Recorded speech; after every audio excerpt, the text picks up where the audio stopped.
All right, welcome to another episode of Not Investment Advice. We've got the NIA boys here, Trung Phan, me, Master Flex himself, Jack Butcher, founder of Visualize Value, and I'm Bilal Zaidi. And we're going to kick it off, boys. This is Meme of the Week. Who sent this? Was this you, Trung? Who sent this in the group chat? This one was definitely flying around. It could have been anyone. So if people don't know, it's been ETH Denver, right? In the last week, and our boy Vitalik wears the most incredible drippy. Dude, you gotta zoom garments. in. You gotta zoom in on this photo. But yeah, so oh man, I can't. I've got this handheld. You guys, it's all good. Today. It's all good. So the man Greg writes, I have complete confidence in this man to send Ethereum to the moon. But this is there's been a variation of this photo going around and being like, I have this man will dictate my entire net worth over the next decade. He's taking us to the moon, boys. I mean, that's all we want to see. But yeah, man, ETH Denver, none of us actually... Jack, you didn't end up going, right? You were considering going. I was thinking about it, but I stayed home, yeah. Well, last time Jack Butcher went to a Web3 event, NFT NYC, he left it and sold every single NFT. He had enough. It's better in the metaverse. That's not fair. But you did leave there. You're like, you know what? I want to diversify my assets a little bit. I updated my thesis. Let's leave it at that. So yeah, if you might have gone to ETH Denver, you might have been like, you know what? I might go 100% BTC here. No, I don't know. Well, we'll have to do some roundup stuff in the coming weeks. Yeah, when they're done next week. And the last thing I'll add on that point was Vitalik will be chatting, or he commented on the Canadian situation, the Trudeau situation. I'm not going to say what it was. I know Bilal's going to tee up what we're talking about. Yeah, today. Well, we're going to cover it today. So yeah, to give people a sense of what we're chatting about today, we're going to talk about OpenSea. I mean, a lot of people in our Telegram chat, we've been chatting about this as well. If you call it a hack, a phishing attack, we're going to break that down today. It's changing every day, but we'll try our best to break that down. Then we're going to talk Canada. We had to do it. Obviously, our boy Trung hails from the big CA, and we need to talk about Canada's situation, what's going on there.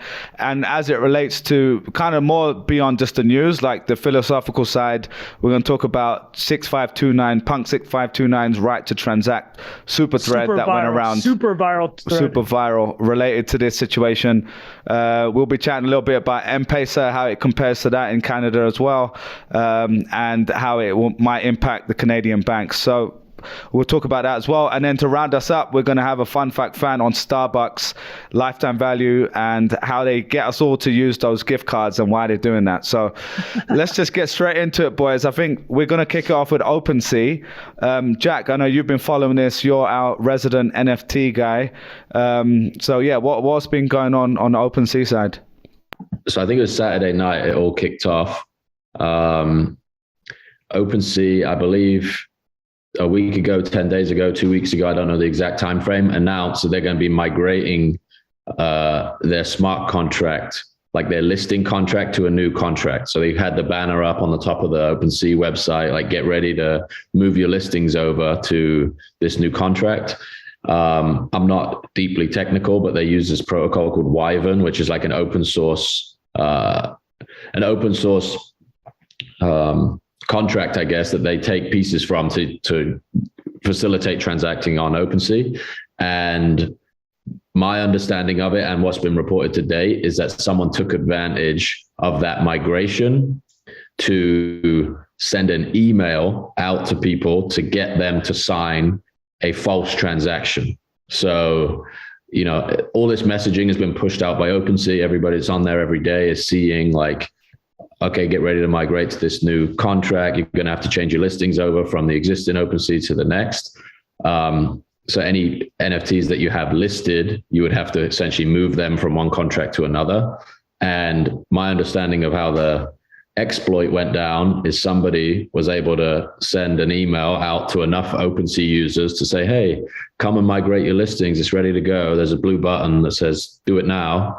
People click on it, takes you to a cloned version of OpenSea and pops up a signature request, which is essentially like giving permission for them to access all the NFTs that you have currently listed. So you hit sign. I don't think anything particularly significant happens after that.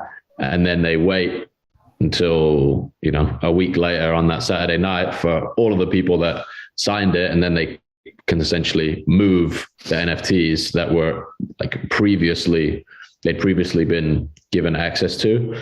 So I think it amounted to about 32 is a number I've heard, people that were affected by it, and like 1 point something million dollars worth of NFTs. Did you guys get the phishing email?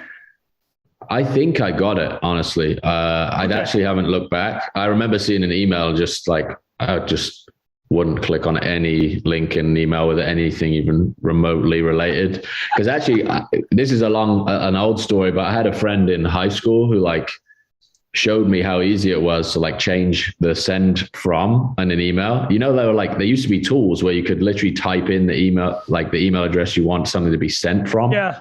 Which is mental. And obviously, when people have a significant amount of value at stake, like, you should just avoid that stuff at all costs. But it did, like, the wider discussion, again, I don't know the intricacies of the technical exploit, but the wider discussion is like, this whole NFT market has brought in, unsophisticated may be a crude term, but it's like people who do not know the intricacies, myself included to some extent, of like cybersecurity, cryptography. Totally. Like, it's a very, very deep rabbit hole, and you're signing like requests that, 95% of people can't decode a Solidity contract, right? It's, I tweeted on Saturday when this was happening. You remember that, like, it was a t-shirt design. I forget where it came from originally, but it said the cloud is just someone else's computer.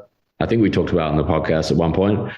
And then the parallel to that is like the contract is just someone else's code, right? So somebody else has written this thing, and there are like behaviors that have been normalized, like you're signing transactions all the time. You think you're on OpenSea. And the reality is, if you can't read like the intricacies of the contract, you don't know what you're signing in the same way you sign like 100-page legal document. Totally. And you might have just signed something that's, I don't know, locked you into some disagreeable situation, which we all do pretty frequently. Dude, I just want to echo that, right? It's like to my knowledge, I haven't been hit by a phishing scam yet, but there's no question that it will hit me one day. You know what I mean? It's like, I just blindly open emails. It's like, all I know is this: never open an attachment from a random email. That's all I know. You never open a random PDF file. But man, some of this stuff gets really sophisticated, right? Like the cloned sites is like, it happens with banks all the time. It's like, they'll send people to fully cloned bank sites, right? It's like, man, it's like pretty... If you're not paying attention, which I'm not most of the time, you're going to get hit. So like, and it goes back to the whole Nigerian kind of email scam, or the Prince scam that happened decades ago. It was like, the whole point is, if you don't need a lot of people to convert, right? It's just like anything. You send out 1 million of these emails, you want like 0.001. And to Jack's earlier point is like, there will be quote unquote unsophisticated parties. To be fully transparent, like I would include myself in many ways amongst this group. Like, it's just, there's levels though, right? There's certain people you're looking for, the people that really shouldn't be doing these things. Yeah. And I think, go on Bilal. No, I was just going to say, but like, maybe we're going to say something similar, which is the NFT stuff is, even for people like us who are fairly internet savvy, it's still super confusing, even beyond just the Solidity contract you just mentioned. Like, that is like 10 out of 10 complex for an average Joe. But I mean, even just like installing a MetaMask wallet, understanding this new idea of like, why am I writing these words down? And also the kind of promise of, oh, everything is encrypted, right? Like, that's kind of why you think this is an alternative. And it can be super encrypted, but like, if you're still going to fall for a phishing scam, that's just old tactics on new rails, essentially. So, and now you have to go buy yourself a kettlebell and hide stuff underneath it. Exactly. For the any new listeners, Jack Butcher has kettlebells. I don't know if he does anymore, especially because you made it public. But the seed phrases used to be engraved in the bottom of the kettlebell. Yeah. But anyway, I was just going to say, it also ties into what we talked about with Rick last week or the week before, where like everybody who is doing these things or like trying to take advantage of the unregulated market, generally speaking, they get caught, right? Because you have to convert the crypto at a certain point, or it interacts with an address that has your name, address, bank account attached to it. So the likelihood is like people get found out. So there's like this confusion that it's this Wild West, like completely unaccountable thing. But, you know, it's, again, completely transparent. Everybody knows every single transaction. I actually saw a few tweets when it was going down where people were like, hey, like atting Kraken support, the exchange, said, hey, do you have KYC for this address? This is like, you know, where the contract originated. This address is associated with it. If you want to know how I found out the address, DM me. And they were going back and forth on Twitter with Kraken. So it's still like, I think part of it is like, it's that one of the reasons there are like life-changing gains in this space too, right? It's because it's just completely nuts. And like the barrier to entry is quite significant technically. And then the risk of holding the assets in, you know, the risk that you're like unknowingly exposing yourself to is kind of nuts. There's this huge meme on Twitter with like the Bored Ape. People are like giving their seed phrases away and losing their Bored Apes, right? Like social engineering. They think they're talking to MetaMask support. Exactly. Bro. And then they just go on, reveal the seed phrase, and then it's game over. And it's like, OpenSea, can you do something about this? It's like, it's kind of got nothing to do with OpenSea, right? They're just a interface that lives on top of this market or this like data set.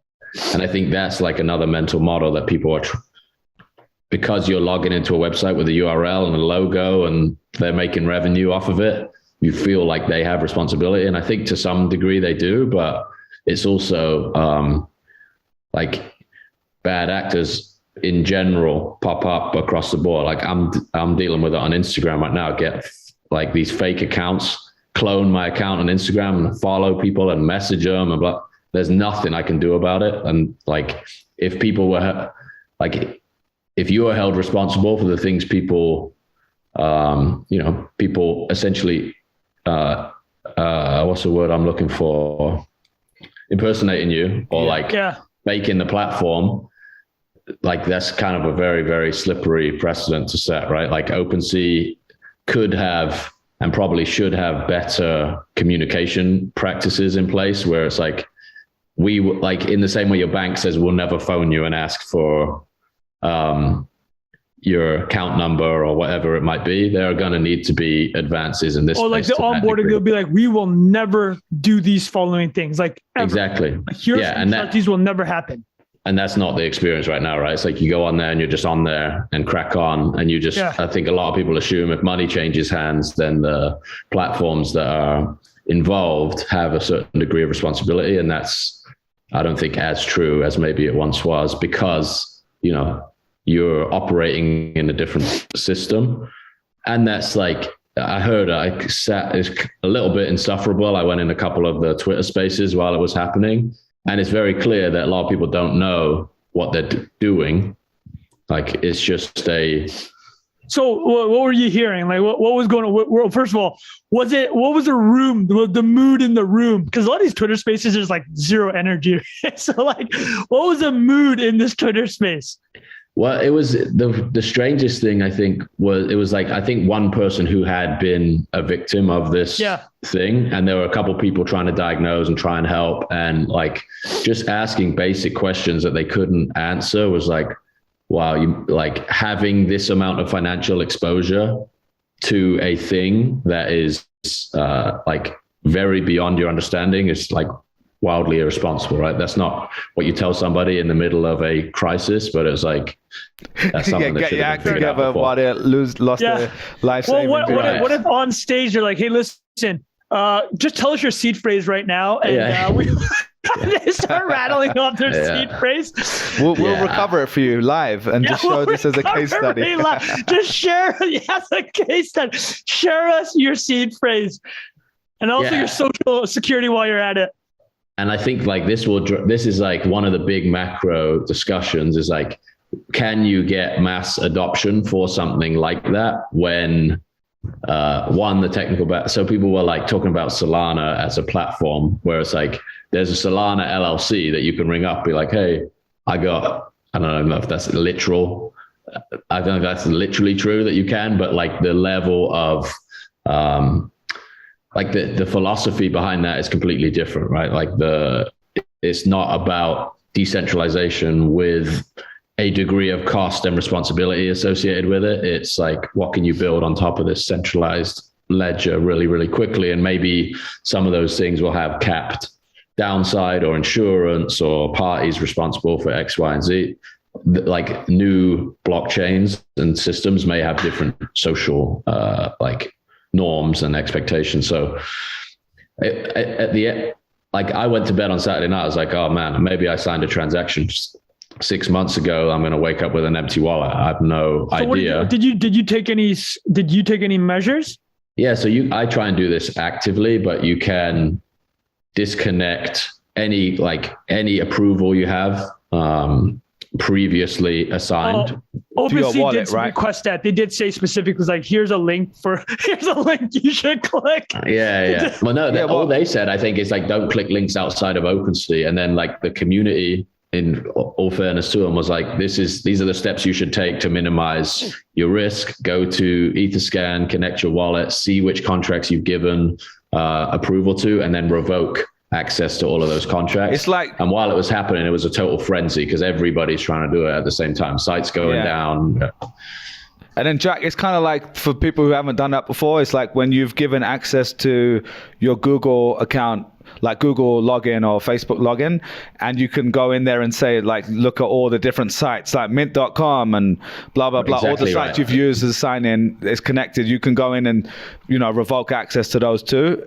And similarly with this, it's the same thing basically, I think. But you're basically saying, don't mess around with my wallet. You don't have access anymore. Yeah. And I think like the interesting thing about it is it's like the transaction or things can happen post signature. The signature isn't you signing the transaction, it's you giving permission for transactions to happen post, right? And there could be, I think this Wyvern protocol has some very like nuanced permissions where one signature can be manipulated to like allow certain things to happen in the future that might not be common on other protocols. Like you assume, like there's a load of jokes going around on Twitter, like, I just unplugged my ledger, I just turned my Wi-Fi off, should be good, right? Like the old way you're used to interfacing with technology, that it's like this thing that's sitting on your desk, or like this picture that lives on a USB drive on your desk. It's just not the case, right? There's so much nuance to it. And like, when I think a lot of people got in and, maybe they spent a couple $100, and because of the parabolic growth in the space, like we talked about this a few episodes back, like it becomes a much more significant amount of exposure than you ever thought it might be. And your mentality around security doesn't catch up with that level of significance, and other people just like riding high on the growth of the space itself, but without like taking it seriously. And Punk 6529, a bunch of other people have been like sounding the alarm on this for a long time. But again, it's like people are just euphoric, and like that's the last thing a lot of people want to take time and spend time doing is getting all that stuff secure. But we've talked about on here, like there are things that you can do that are just foolproof, essentially. Like you have cold wallets that never interact with any contracts ever, and if you have anything valuable, that's where you put it. Like anything that touches the internet, basically. Exactly, anything that touches the internet, and this is like broadly speaking rule of thumb, is vulnerable. So like if you want to keep something as safe as you possibly can, it should never ever have any interaction with the internet. So, all right. So just to summarize, so we think it's only been about 30 something people as of now, but obviously I've heard like quite a few different reports on this. So it's kind of hard to confirm the amount, and I don't think it's fully confirmed either. OpenSea has a really clarified as of recording today. Originally, when it first went out, there was talk about it being a smart contract hack, essentially. That was more concerning in a way, because that is something the whole space is built on, obviously, and it's very different just to a phishing scam. So yeah, as of now, it sounds like it is more of a phishing scam, but people have been caught out here. Is there anything else on that, Jack, on the OpenSea side before we move on to Canada? What advice are you giving to our listeners right now? What not investment advice are you giving about future phishing? Not security advice do you give? Yeah, definitely don't click on any links. You all know this. And then anything of value, like, should be getting cold wallets that you store that stuff in permanently, no interaction with the internet. And then all of your like transactional wallets like should just be used for that, right? And that's like, I think another behavior is like, you don't have 20 emails because it's chaos, but like to create a new Ethereum wallet takes one click, and it's like the cost to you is not significant, right? So take advantage of the fact that you can set up additional wallets to protect yourself from, you know, having everything jumbled in the same place and signing transactions. And yeah, that's just bad practice. So that makes sense. All right, great, man. Yeah, well, hopefully no one listening got hacked here, but yeah, let us know in the Telegram group what's going on, if you have any other tips for people. All right, should we move on to Canada, boys? Because this has been going on for, I think it's like 10 days, 2 weeks. I can't It's been multiple weeks. We haven't touched on it yet, but it's gotten to such a point, right? All right, NIA fam, you know, we're always trying to keep you fully in the loop, drop as much knowledge and laughs as possible. So this morning, me, Jack, and Bilal, we recorded a bit, and coming up is the section on Justin Trudeau and the Emergencies Act in Canada. We recorded this morning, Monday, February 21st. So I'm coming at you in the evening of Monday, February 21st, because from the time we recorded to now, the House of Commons, the Canadian Parliament, has voted on whether to allow the Emergencies Act to stay or not.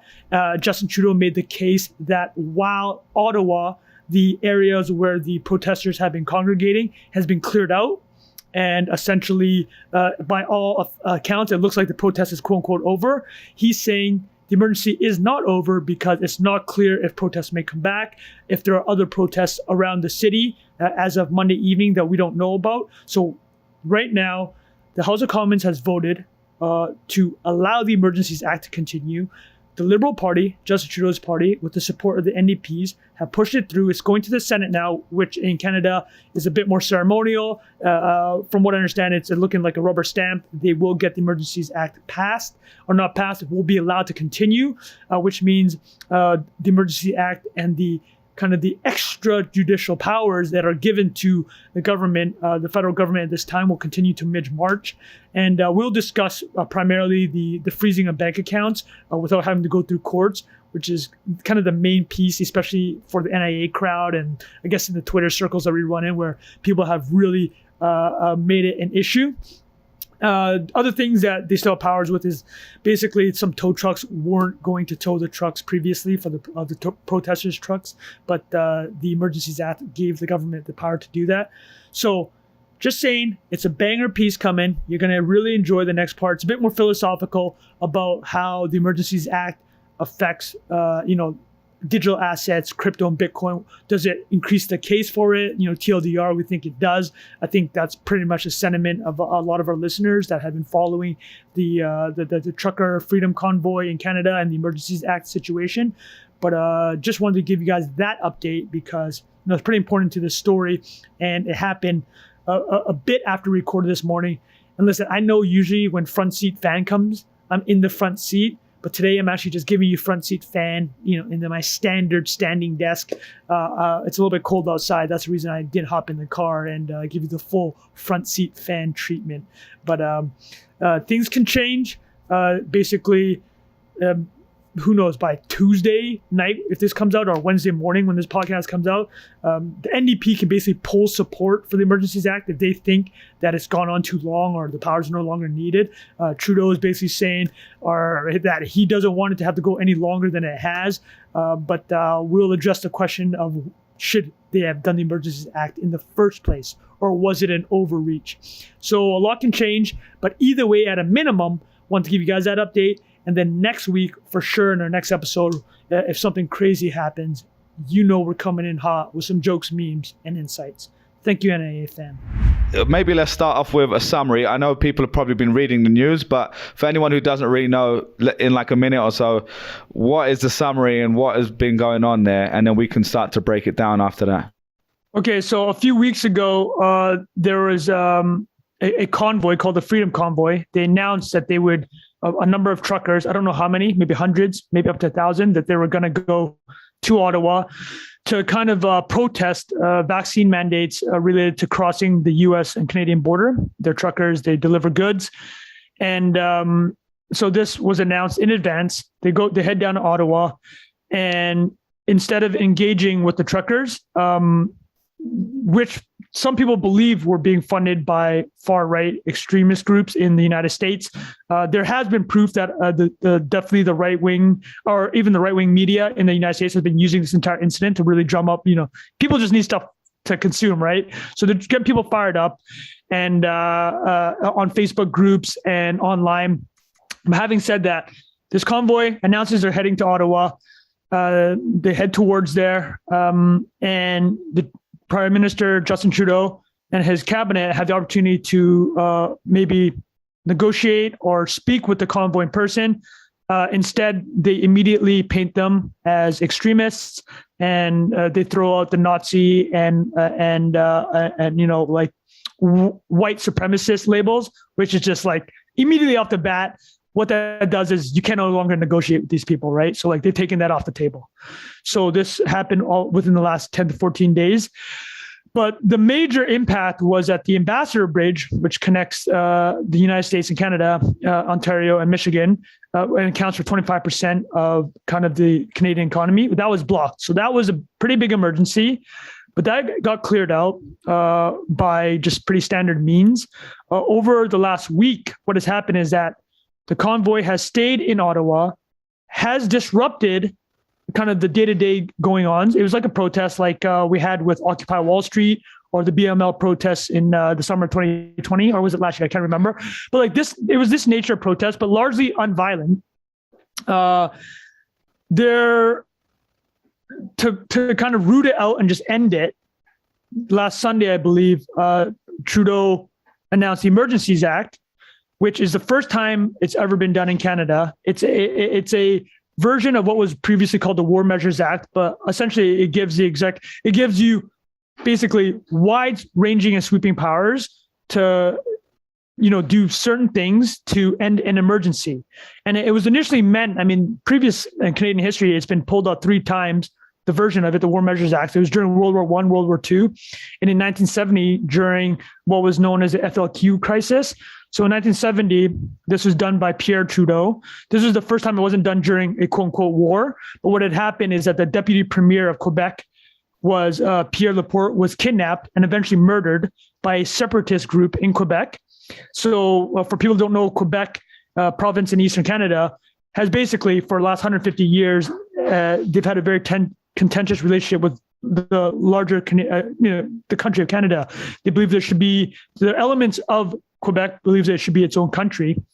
And in 1970, obviously went quite extreme. So to kind of reiterate is Trudeau does an Emergencies Act that gives him wide sweeping powers that had only been used 3 previous times, twice during World Wars, one time, still widely debated whether or not his father, Pierre Trudeau, should have done it. But at that moment, there was a hostage crisis and eventual killing of a high-ranking Quebecois politician. So Trung, just to reiterate from what I'm hearing is basically those were really extreme, obviously 2 world wars and something very, very extreme on the third case. Yeah. And the question is, does this warrant the same? Should Justin Trudeau have done it, the Emergencies Act, in 2022 for what is largely an unviolent protest? Listen, people have said that there are elements in Ottawa, heavily armed elements. I'm not sure how accurate that is. I don't know if it's directly related to this protest. It wouldn't shock me if people are using the cover of kind of what's happening to do some crazy shit There's no question about it, right? But to say that was the nature of the protest when it began, I think that's inaccurate. The labeling of the protesters as white supremacists and Nazi sympathizers from the very beginning, I believe, was inaccurate and also a very divisive move. They kind of painted himself into corner, Trudeau did. So they do the Emergencies Act now. And this is where it gets more relevant to not investment advice listeners. So the element of the Emergencies Act, which has become particularly globally newsworthy, is that anybody that is involved in the protest or donated to the protest can now have their bank assets frozen, right? And so a really viral tweet and email went out a couple of days ago. It was of Bilal, do you have it? It's of the one of the financial institutions. Yeah. Yeah. So read it out. Pull that up. So before you pull it up, I'll just talk about. So basically, all the Canadian banks, asset managers, insurance companies have been told by the Canadian government, here's a list of 30 to 50 people. You have to freeze their assets. The problem is they're not going through the court system because they're using the emergencies measures to do this. So typically, listen, if people are committing crimes, great. Go through the court systems and let's, reprimand them and find out if they are guilty. But you have to go through the court system, right? You can't bypass the court system. And if you are doing that, it should be a real emergency. So the specific language in the Emergencies Act is if there is terrorist financing. This is what it was meant for, to cut off terrorist financing. So imagine it's 2001, 9/11's happening. You're like, okay, is there financing from the Middle East funding more sleeper cells in America? If there's proof of that, listen, let's just do the Emergencies Act. The equivalent in America, I think now RICO is a related kind of act that they have to do that. But the whole point being like, is the Ottawa protest kind of a terrorist situation? Is it threatening the sovereignty of the country of Canada? I don't think that that's been met, right? So just 2 days ago or yesterday, the premier of Alberta put a lawsuit to the federal government saying, we don't think that this has met the standard. So just to summarize and bring it back to the non-investment advice listeners and stuff we're going to talk about is like, when you start freezing people's assets, a really viral thread came out from Punk6529 talking about why freezing people's assets without, due course or going through the courts. What does this really mean? It's like you're effectively knocking people out of society, right? It's like if we're going to talk about the United States specifically, so Canada obviously has a different setup for their government, but let's take kind of the globally well-known United States perspective on freedom, right? There's the Bill of Rights. So like you have certain rights that are guaranteed by the US government, right? You have the right to speech, assembly, and religion. You're innocent until proven guilty. If the state says you're guilty of something, again, you're innocent, but they're going to have to prove it in a court of law, right? But this is what happens when you use the Emergencies Act to freeze people's finances. And specifically, Punk says the right to transact. So let's talk about the freedoms to assemble, speech, and religion. The problem is if you can't transact, access your finances, you can't do any of those other things. And so he gives a very specific examples. Okay, so if you want to exercise your freedom of speech, it's going to cost money. You need money to run a website, print pamphlets, run advertisements, pay a graphic designer to make those pamphlets and travel to different locations to exercise your freedom of speech. If you have no money or right to transact, you can't do that. If you're frozen out of the banking system, you can't do that. Next one, the freedom of assembly. People can congregate together and voice their displeasure. Well, what if you need to take a train to Washington, D.C., or you need to pay for gas on your freedom convoy to Ottawa? If you don't have money or the right to transact, you don't have that freedom. The freedom to assemble is no longer available to you. And then even whatever you feel about, your personal religious beliefs, if there's a kind of the freedom to have those beliefs, well, I mean, if you have no money, you can't rent a space for you and your fellow believers to congregate and share ideas, right? You can't pay the salaries of religious officials. And then last thing that he notes here is that you can't buy food for people to come together. So the right to transact is actually the foundation with which all these other rights happen, right? And in Canada, you're literally knocking these people now, the 30 to 50 people. Again, I'm not saying what their guilt is or is not, but we should find out through the court of law, because effectively what's happened is no bank's going to touch them. what bank will touch these individuals, right? And now there's a list of donors that apparently are still going to be chased down once this whole thing's cleared out. The police chief of Ottawa says, no, we're going to keep pursuing people that we're going to find in footage. And there's a threat that we might freeze their accounts. And the whole point is that you're knocking people out of society by not letting them transact. Sure, there are vehicles for you to do that and methods to do that. It has to go through the court system. And this, in my opinion, also, I don't know, I don't think this met the standard for what was needed. But so I'm going to throw it back to you guys, because when this was happening, you guys as non-Canadians were just like, whoa, what is going on? Because it did really feel like a red line was crossed, right? And the fact that it came from Canada was so shocking. I mean, Canada's motto is peace, order, and good governance, right? Or good governance. Yeah, it's not the reputation is, there's war there all the time. It's like generally very peaceful, chill place. People think very, highly of it in that way. If you said, this happened in DC during the Trump administration or something like that, you'd be like, oh, okay. Even then, you might be kind of surprised and think we shouldn't be done, but you'd be like, okay, I could see it happening a little bit more. There's a bit more chaos on average anyway.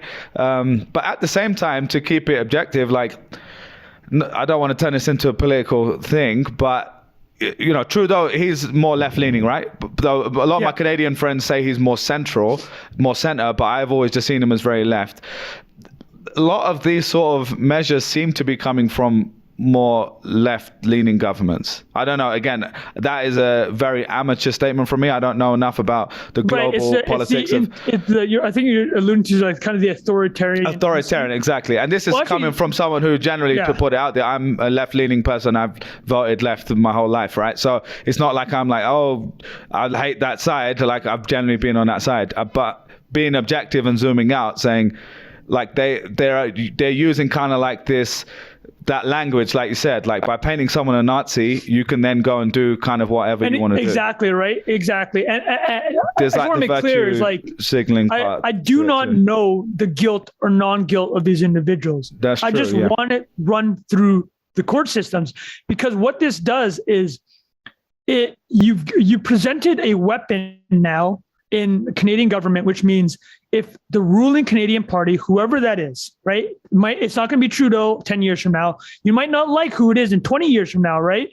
But now they have a tool where if anyone protests something that they don't like about the government can call it illegal and shut those people out of society without going through proper court channels. And that is extremely dangerous. I mean, so one of you guys posted the article from DHH, David Hauser Hansen. They found a co-founder of Basecamp. Yeah. So he's a very outspoken tech executive. And he basically said what shocked him. First of all, he's a huge crypto skeptic, massive. Yeah.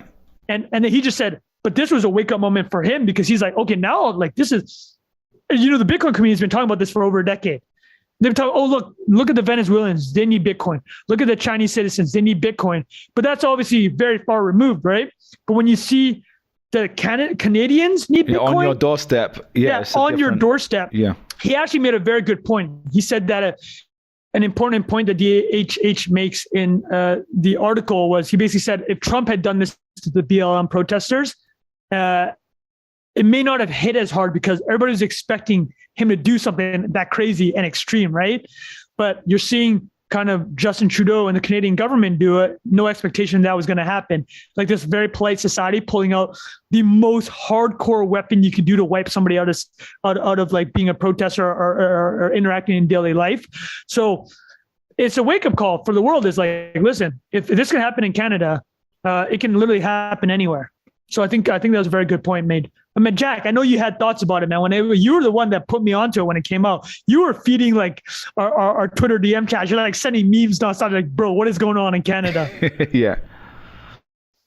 Yeah, I mean, it was surreal to see it. I think, like you said, Trung, I think it goes deeper than it's like money is a tool to assemble. It's like money. If someone can control your money, then they can control you in every single possible way. And that's like a horrible precedent to set, and something that you would think any like democratic government would condemn in any other country in the world, like literally would invade countries to stop, right? Or would justify the invasion of a country to stop. Just for people listening, Jack just did air quotes with his hands. So, so it's just like the hypocrisy of it, and the like. Hypocrisy doesn't feel like a strong enough word. Like the precedent that it sets is just incredibly like dangerous and scary. And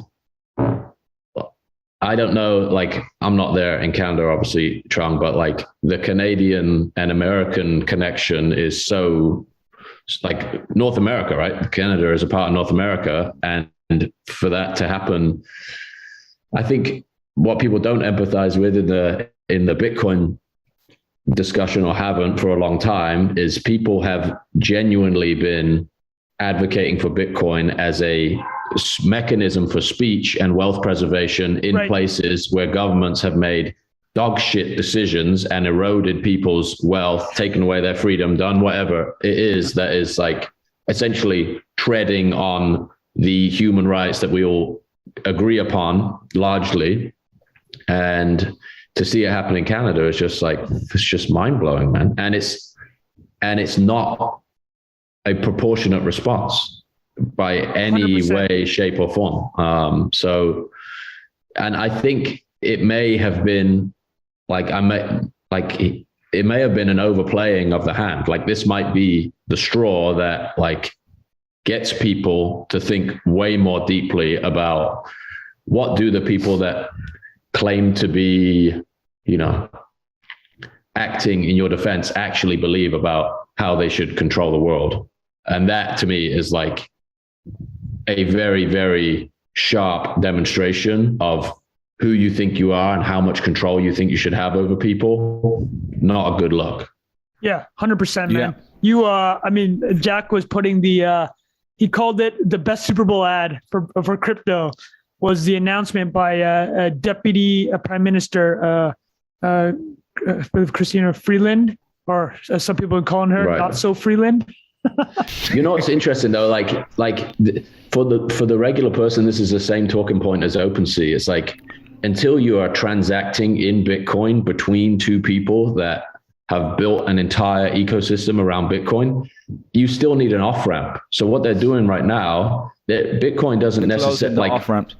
Yeah, self-custody of Bitcoin in a economy where everybody accepts Bitcoin, yeah, you're good. But like the average person does not and has not been a part of that ecosystem. Even the biggest Bitcoin advocates in the world cannot operate outside of the banking system. Yeah. Like if you want to fly somewhere, like very, very few, maybe there's one or two airlines that you can just like send a Bitcoin payment to. Like this is, I think it's deeper than the idea of like which currency you store your wealth in. And it's like, should somebody be able to unilaterally cut you off from spending money without evidence?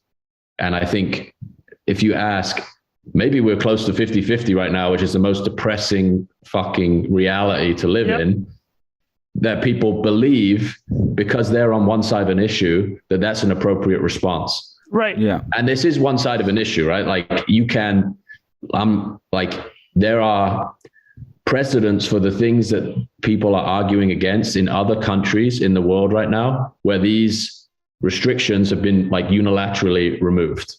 And that's what that's what this protest is about, right? This is not like somebody protesting for the right to like go around and blow people's heads off. Right. Like, dude, exactly to your point. Well, let's make clear, like they want to loosen restrictions for the pandemic, right? And here's the reality: Denmark, Spain, UK, they've all loosened restrictions. Omicron has proven to be a lot less deadly than feared, right? So Trudeau was elected in last fall. First of all, he called an election during a pandemic to secure more powers. It was already a very questionable move what he did. Having said that, he won the election, so he can walk out of that and say, you know what, I have a mandate to prosecute a strong kind of pandemic response. But things have changed, right? Omicron has just not been as bad as it could have been. And I think you have to be able to be flexible as a leader of a country, as a politician. And we know how flexible politicians are, right? They'll change on a dime. But that flexible is a nice word to use there, but yeah, exactly, right? More like chameleon, like. Yeah, like I wasn't going to pull this up, but I'm going to do it. So check this out. This is not zerohedge.com. This is not any like mega, politically leaning organization here. World Economic Forum. You guys understand markets, correct? Let's look at this graph.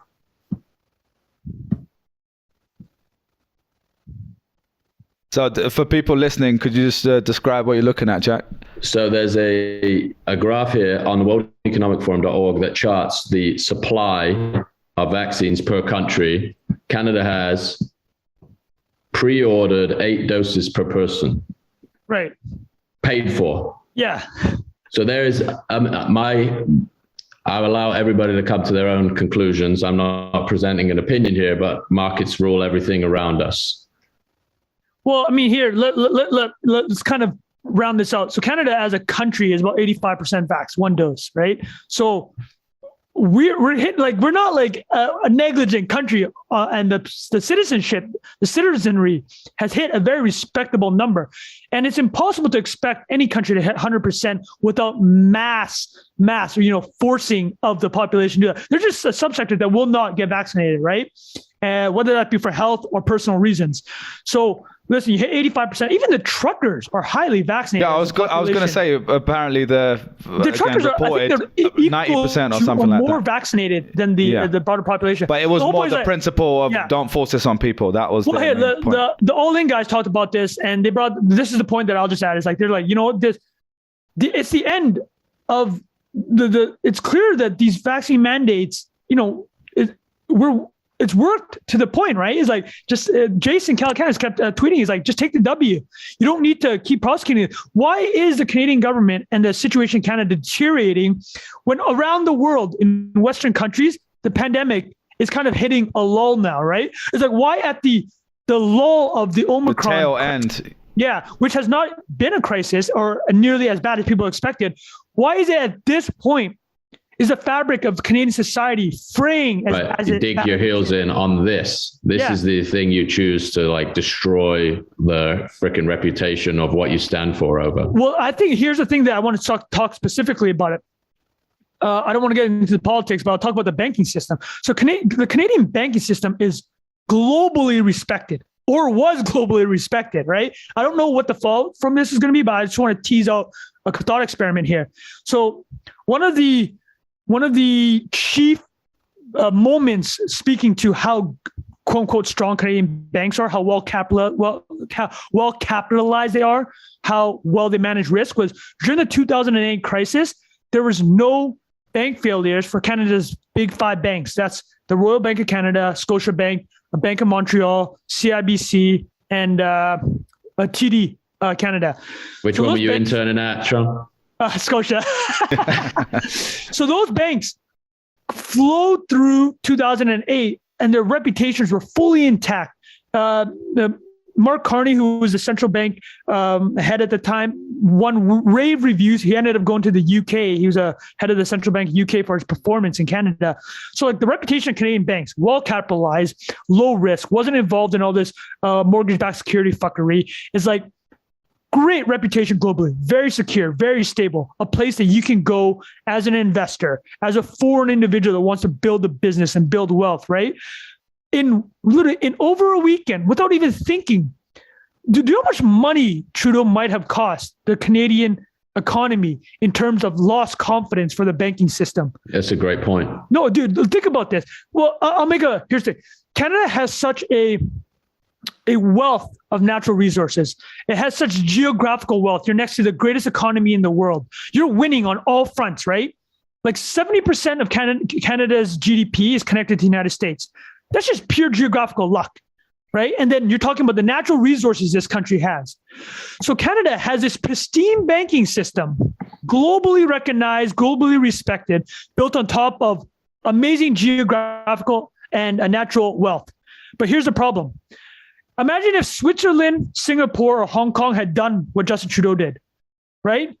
Their economies would be wiped because all they have is that they are a place to do business, that they are a place where the banking system, get me straight, Switzerland's banking system has problems, but people know they can go there and it can be, you can protect wealth. And listen, that creates a lot of negative situations too, but that's a reputation, right? Or take Singapore or Hong Kong, these Asian financial centers, more Singapore now because of what's happening in Hong Kong and China. But Canada gets to almost get away with destroying its Canadian bank reputation because you have natural resources and you're sitting right next to the United States. And it's just kind of crazy to think about. So the question is, what is going to happen to the reputation of Canadian banks? I don't know. But there's going to be an effect, right? The people are going to start second guessing if they want to start a business here, if their assets can be seized just with no due recourse. And Trung, as you talk about that, I am going to bring up the screenshot of the response from Nunchuk team, which is, can you guys see that here? Okay, so Bilal, you want to read it? And I'll read this out. And so this was them tweeting out. It said yesterday. Wait, who are they? Nunchuk. Nunchuk, I think there's some sort of I don't actually know. Yeah, wallet provider. They make a multi-sig software wallet. So essentially, you can custody your Bitcoin probably with one or two other parties to secure it, distribute your access to your Bitcoin. Yeah, so they tweeted out yesterday, Ontario Superior Court of Justice sent us some injunction ordering us to freeze and disclose information about the assets involved in the Freedom Convoy 2022 movement. Here's our official response. And this just talks to the point you said about banking system, kind of ties in what we talked about the Bitcoin side too. And they essentially said, I'll try to summarize this, but Nunchuk is a self-custodial, collaborative, multi-sig Bitcoin wallet. A lot of jargon there, but essentially you can have custody yourself. Provider. They're a software provider, right? We're not a bank, essentially what they're saying. We're a software provider, not a custodial financial intermediary. Our software is free to use. It allows people to eliminate single points of failure and store Bitcoin in the safest way possible while preserving privacy. We do not collect any user identification information beyond email addresses. We also do not hold any keys. Therefore, we cannot freeze our users' assets. We cannot prevent them from being moved. We do not have knowledge of the existence, nature, value, and location of our users' assets. This is by design. Please look up how self-custody and private keys work. When the Canadian dollar becomes worthless, we'll be here to serve you too. Sincerely, the Nunchuk team. Brilliant. Absolutely savage ending. Yeah. Listen, I'm not saying that I agree with the last line, but I mean, wow, what a crazy email. It is a pretty crazy email. So, but again, that just kind of ties in what you were talking about there around the banking system. You can get your bank frozen, obviously, and it kind of brings up the idea of decentralized versus decentralized custody of your own Bitcoin too, which we've obviously talked about a lot here. So if you have a Coinbase account, a Gemini account, etc., and you hold all your crypto there, you do have KYC, right? Know your customer. That you do have to put your details in there, which in general I'm not super against, right? But at the same time, if you truly want to own, your money and have full control over it, that is why the old saying goes, not your keys, not your crypto. So another reason for everyone to kind of explore that again. The other thing I wanted to bring up was the parallels to M-Pesa. It's something Trung had kind of mentioned a little bit earlier. So yeah. Trung, what was that thought you had? Because for people that don't know, M-Pesa is one of the leading kind of payment providers, or is it It's a mobile payment system that was founded in Kenya. Yeah, it's exactly. Safaricom is the name of the telecom. It's spread around Africa, but basically, so I lived in Vietnam for 5 years. Vietnam is largely very unbanked. When I was there, I can't remember what the percentage of the banking population was, but one way that you could interact a lot, everybody had phones, right? So in a lot of ways, that became a way for people to interact. So think about the same thing in Kenya. Very under or unbanked population. They don't have bank accounts. There aren't branches in rural areas of Kenya, but there are mobile phones. And basically, And sorry, Trung, just one thing to add there is a lot of people like might not know, but there's $20 feature, I forgot what it's called. They might not be like an iPhone, obviously. They're just like really cheap feature phones or whatever. Like block Nokia phones that are $20. Yeah, and that you can play Snake on, right? Those are widespread in the emerging markets. Yeah. But the point is that so you can. So in North America, most people have post-pay plans, right? Where they just pay at the end of the month, however their usage is. But in emerging markets, and actually I did this in Vietnam for literally the entire time I'm there, you buy these scratch cards and it gives you like $5 worth of like call time. And similarly what was going on in Kenya. But you can load your phone with credits and you can send these credits and they're effectively money, right?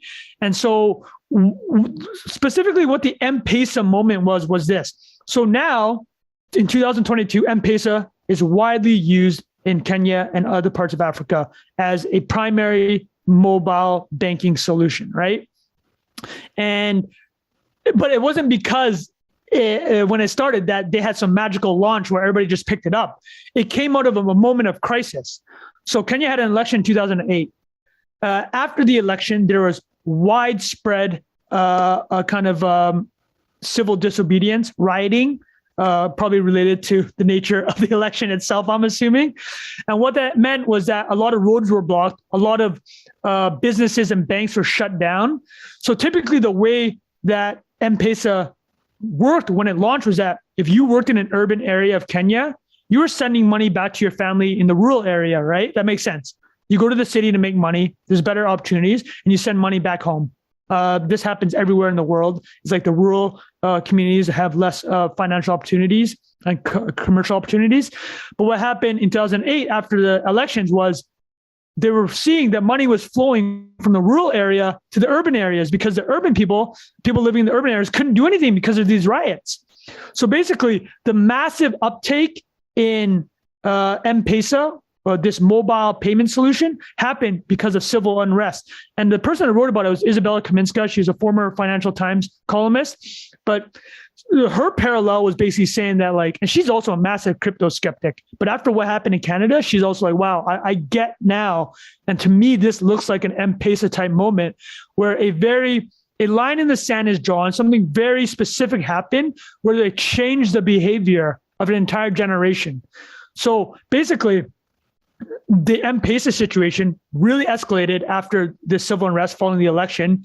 And she notes that it's been very hard for other countries to copy what happened with M-Pesa, the launch of a mobile payment solutions, because the other countries saw that the telecom basically just took the banking monopoly away from the banks. And they're like, we can't let that happen because regulating finances is much different than regulating telecoms, right? And so that moment may be happening with crypto now and Bitcoin is everything we just talked about is this such a salient moment of what happened that it could change the entire behavior of globally for any population that's worried about, hey, is there stuff going to get seized? So that's at least the parallel.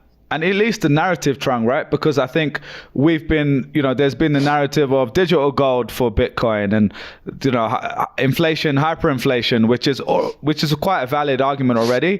Yeah. But if we go back to our boy Balaji's frame of woke capital versus decentralized capital versus communist capital or crypto capital, if you want to call that instead of decentralized. So woke, decentralized / crypto versus communist. This is kind of another example of these sort of moments are going to bring more awareness to a potential shift in that direction. And again, I'm not describing, I'm not even passing judgment on what this one would be, because it's probably in between a few of those things. But those are the kind of big moments that really do accelerate adoption a lot of the time. And as you mentioned, the M-Pesa thing there, and it, like we've said throughout this conversation, is set a precedent. And if Canada can do it, so can the UK, so can France, or anyone else. And I think if there wasn't so much condemnation of all of this, I don't know actually though. Is there? I mean, what's the mood in Canada? Are people generally what the hell's going on, or are most people still kind of supportive of this? I have friends that support what Trudeau's doing, so I'm happy to hear what the other side is. Their position basically is that the provinces and local authorities were not doing their jobs to quell the unrest in Ottawa. So they were begging the government to come in and do something. And then the government comes in with a freaking bazooka. And the question to me is this, is okay, the federal government need to do something. Justin Trudeau needs to do something because they weren't doing anything. So they let this thing fester and then they come in with a crazy solution.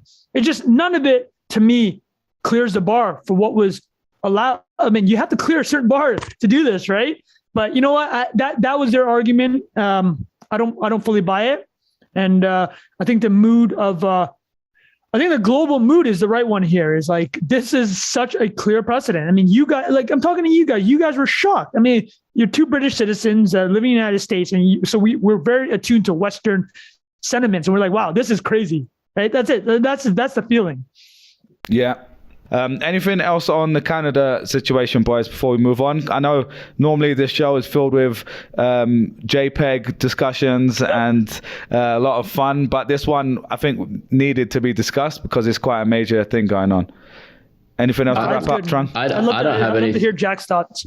Yeah, just a closing thought. I think outside of the political climate and this context is like the concept of money is something that I think technology, social media, like everything that connects us more closely now is inviting people to try and understand at a deeper level, right? Like the generations before us, maybe it was harder to get, especially without a crypto, right? Without essentially a challenger to an existing system.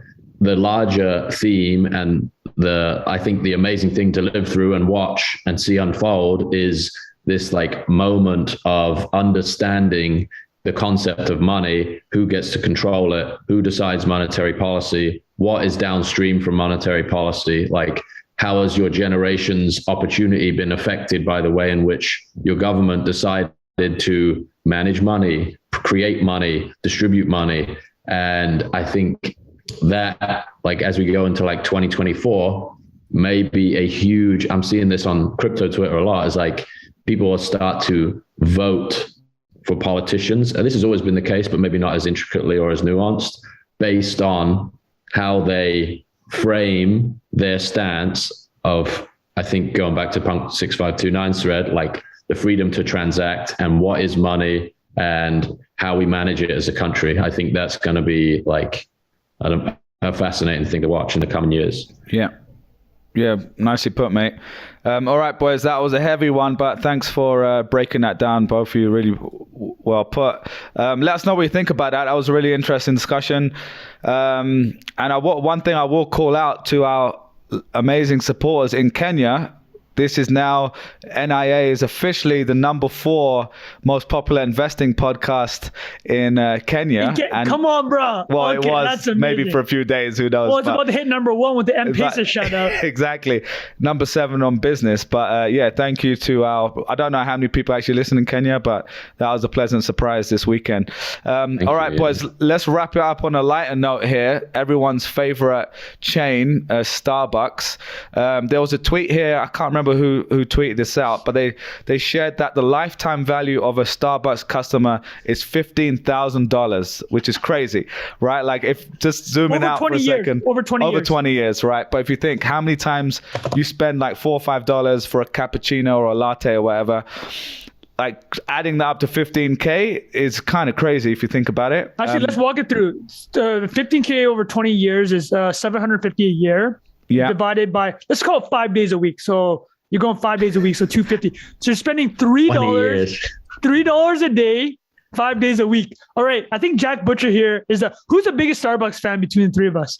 I think Jack. No, Jack loves the franchise. Yeah. I'm a fan. I love a good franchise, man. Yeah, you know that Costco. Wait, Jack, talk us through your love of Starbucks. Have either of you guys worked on a Starbucks contract? No.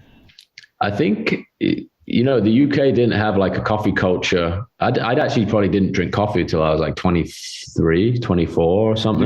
You were a PG Tips tea guy. I was on the PG Tips, yeah.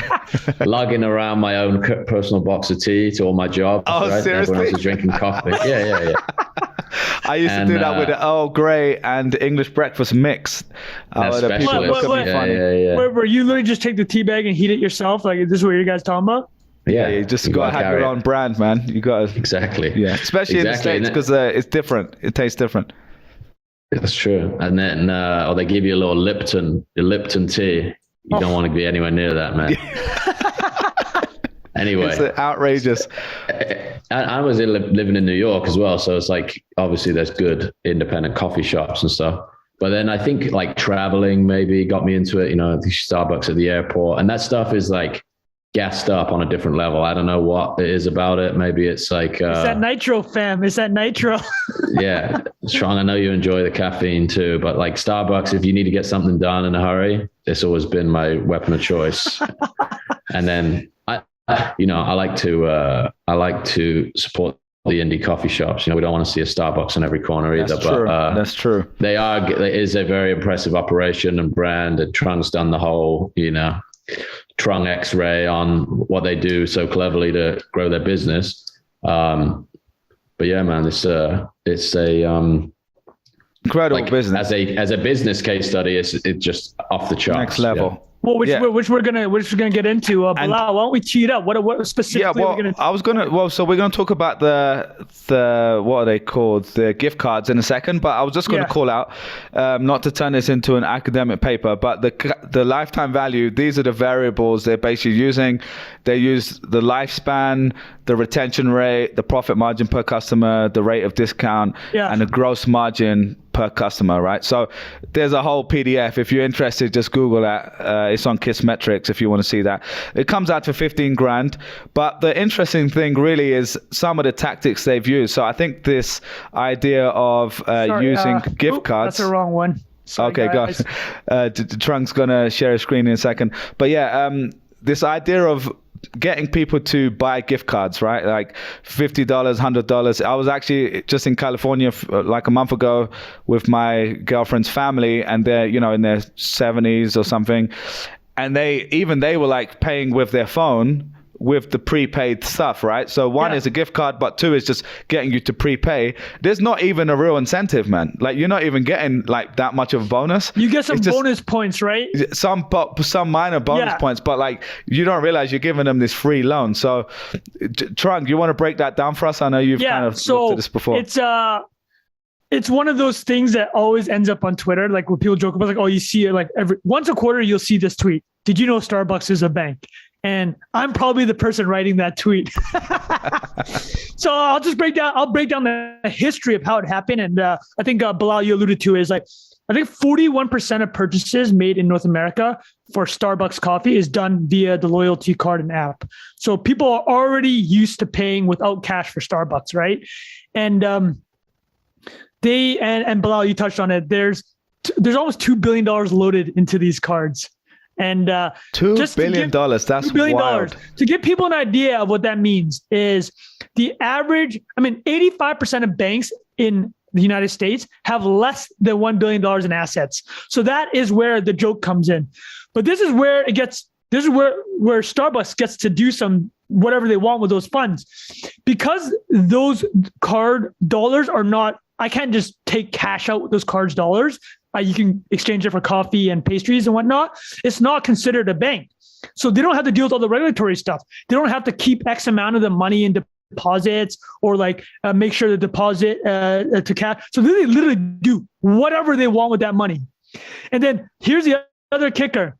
In gift cards and in loyalty cards and kind of these apps that you use, there's something called breakage, which means that after an X amount of time, let's say a gift card isn't used for 2-3 years, the company that issues that gift card gets to declare that as revenue now. So, and the reality is that X amount of people will just never use it. How much unused money is on random things, right? So Crazy. I think it's the breakage for Starbucks is about 10%. So basically people are paying them What's that? $200 million then to put it. Not only are you not earning interest on the money you're keeping there, and not only can Starbucks do anything they want with it, you're basically paying them to do whatever they want with that money. Obviously, they're not doing anything, untoward. But the whole point is that there's no regulation around it. So, like, the CEO of a South Korean financial services company, I think the third biggest one in the country, literally went to the government and said, Starbucks is an unregulated bank. It's like, how are they allowed to do what they're doing without any regulation? And it's not to say that Starbucks will create systemic risk with $2 billion. It's not a ton of money, but it's really funny, right? Like, it really is a bank in very many ways. But that's where the kind of the meme comes from. And the way it started actually was in 2008, I believe they released a loyalty card. And this was during the financial crisis, and they just needed new ways to get people back through the doors. The company is actually struggling quite a bit at the time. Obviously, Starbucks is considered more high-end, more premium. And Howard Schultz, the marketing head that became the CEO of Starbucks and created the monster it is today, he wasn't a founder of the company, but he's the one most well-known and connected to it and is the richest from Starbucks. He was chairman of Starbucks after he stepped down in 2000, but then they're in such a bad place in 2008, he came back, and the loyalty card is kind of like one of the major things he implemented at the time. He also, this is pretty funny, but also speaking to the personality that Starbucks tries to make, he came back and got rid of like how they're making breakfast sandwiches because it was ruining the smell of Starbucks. You guys remember that? Oh, you guys remember that, right? It's like Starbucks went down this whole breakfast sandwich thing, but like, it was ruining the scent of the roasted coffee. So now the way they do it doesn't affect the scent. And I wanted to the screen share I was showing is like just some standard funny stuff that they do to kind of really stand out. And anybody that's watching can see, I mean, this is pretty standard, right? It's not specific to Starbucks, but it'll be funny. If you're listening, I'm just showing a picture of a standard Starbucks, but you see how they use light here to kind of guide you toward the kind of the goods. I mean, do you know how many random instant Starbucks coffee things I purchase because I go in the store, it's all dark, and then they just have bright light where all the goods are. So that's really smart of them. The other thing is they always put the kind of register at the back of where you walk through all the guests there. And you're just seeing everybody with their coffees, and you're just getting it's a whet your appetite, people. You're walking through these people, they're delicious. Move. Yeah, so smart move, right? It's like in my dad for a very short period of time had a Pakistani restaurant, and one of the things I actually asked the guys to do there was walk around, that sizzling mixed grill with the lamb chops and the kebab. Bro, just do a little lap around, whet the appetite for people, you know what I mean? Just be like, what the hell is going on there? None of these are like, exactly, these aren't exclusive to Starbucks. They're just taking best practices, right? Yeah, smart. It's like, dim the cafe, put the light where you want people to walk to, which is where all the goods are sold, right? So suckers like Trung buys instant coffee, and then make them walk through and snake through where everybody else are sitting with their delicious coffee. But let me note some other things that I had about Starbucks here. I know people enjoy our love fest, but this one will be quick. So the personalizing the orders is absolutely genius, where you write your name on it. Even if they get your name wrong, when you just personalize things, that's just next level, right? You're not going to Dunkin' Donuts and getting your name on it. People love hearing their name, even if it's spelled wrong. They have a good laugh and they make viral moments. And the menu structure is actually very interesting. It's tall, grande, and venti. It's just the way you structure menu and decision architecture. Instead of small, medium, large. Exactly. And it's not only that, it's like people might not know this, but there is a smaller size than tall. It's called short, and that's even cheaper. But it's how you structure the menu, right?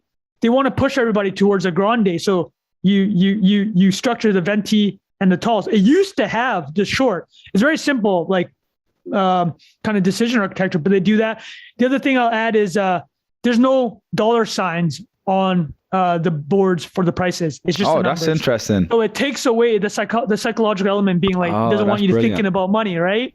Love it, man. So yeah, a number of things. Where did you find this stuff, man? I got a lot of links here on this one, man. It's like CNBC talked about it, Bloomberg talked about it. Yeah, there's a ton of stuff about. It's just like pricing psychology. And Yeah, stuff like it's this is like business case study stuff, like in a great way. Awesome, man. Anything else on Starbucks, boys? I mean, I will say the only time I really have Starbucks is in the airport, because you just know what you're gonna get. In the same way, you have to hit that, that 8 a.m. start the trip off nicely vibe, and get a little burger from Burger King, or the move right in Europe. You always got to get the Pret, because you love a good egg sandwich from Pret. Oh my goodness, I love a good. Well, you know That's what? a Let me classic. end on this note actually for the Starbucks. You guys will have a good laugh. So a Redditor asked Reddit, is like, hey, Starbucks people, give us a secret about Starbucks we don't know about. And then a guy just writes, hey, I'm a former barista. I'll decaf someone if they're really rude to me. If you're an asshole to me, I will give you a decaf coffee, and I think no two things about it. That's hilarious. This is a former Starbucks employee. I don't know if it's true. Listen, I don't want to paint this brush on all. Yeah, allegedly. Actually, the last thing they mentioned here is pretty funny. Is obviously the margin on Starbucks coffee is so high that they spend all their money on the dairy, right? So the Starbucks is really a dairy company, masquerading as a coffee firm. The other thing I read on one of those Reddit threads, Trung, was apparently an ex-Starbucks barista said that I would often write people's names incorrectly just to piss them off, which I can imagine happens all the time. Because sometimes, my name is already a bit of a touchy subject, because people say my name wrong all the time.